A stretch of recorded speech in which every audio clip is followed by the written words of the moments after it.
இது டீ தூள். டீ தூள் வந்து நல்லா இருக்கும். இது நம்ம எந்த டீ தூள் நீங்கள் வாங்கினாலும் சரிதான்.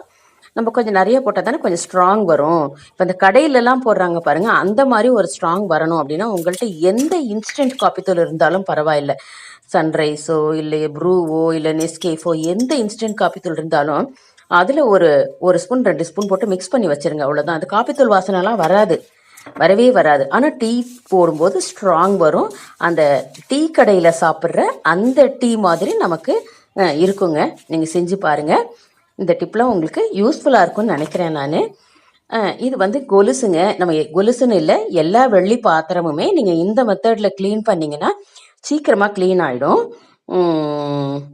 பாருங்கள், இந்த கொலுசில் ரொம்ப அழுக்காக இருந்துச்சு.